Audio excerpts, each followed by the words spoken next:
Hello children, this is the third lesson of transport chapter. So we will carry on with the waterways.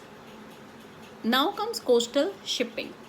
Coastal shipping is important for foreign trade. It has its own advantages. It operates on a natural track which does not require any construction or maintenance.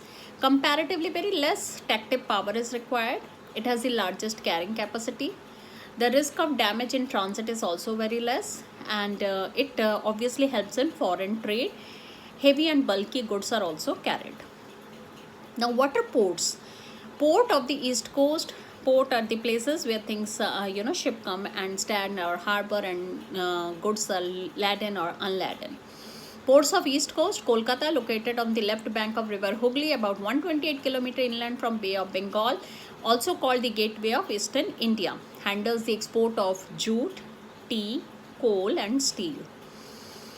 Next comes Haldia port, located in the confluence of river Hooghly and Haldia. Paradip, located on the Odisha coast about 100 km east of Odisha. Visakhapatnam, deepest landlocked and protected port of Andhra Pradesh. Chennai, oldest artificial harbour on the east coast of India. Ennore, recently developed to reduce the traffic of Chennai port. Tuticorin, located in the coast of Tamil Nadu, has an artificial deep sea harbour.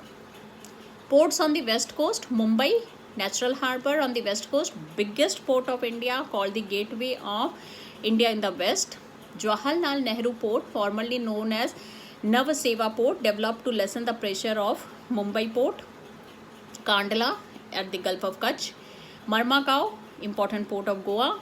New Mangalore, located at the southern part of coast of Karnataka. Kochi, natural harbour on the western coast. So for map pointing also, the ports are very, very important for the exam. So mark it, you should practice map pointing of all the ports, both in the eastern and the western parts. Next comes air transport. Air transport is the most recently developed mode of transport. It does not require any like railway tracks, but air tracks are necessary, and they require permission from one country to another, because aeroplane moves from one country to another, and we need prior permission from one country to another. Air transport ensures uninterrupted journey over both land and sea, so it has a great advantage. Air transport is also an extremely expensive mode of transport. So what are the advantages? It provides regular, comfortable, efficient and quick services. It follows the shortest and direct route. It can be used to carry freight and passengers to areas that are not accessible by simple either road or railway transport. It provides emergency services in areas affected by flood or earthquake and other natural calamities. It is most suitable for carrying high or light goods, but which are of high value.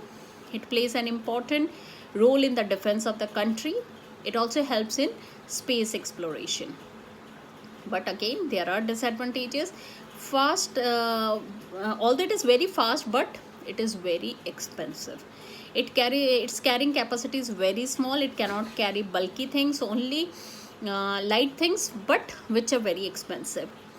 It is determined by weather conditions, which can be uncertain and unrealistic or unreliable also, and it involves high risk of accidents. It requires a large amount of capital investment for the construction of airports and training of the personnel, and obviously the maintenance charges are very high. There are some Indian cities that have international airports, like New Delhi, Indira Gandhi International Airport; Kolkata, Netaji Subhash Chandra Bose International Airport; Mumbai, Chhatrapati Shivaji International Airport; Chennai, Chennai International Airport. Other cities have international airports like Amritsar, Guwahati, Ahmedabad, Hyderabad, Vasco da Gama, Kochi, Bengaluru and Tiruvananthapuram. So this was the complete transport system of India. Hope you have understood. Thank you.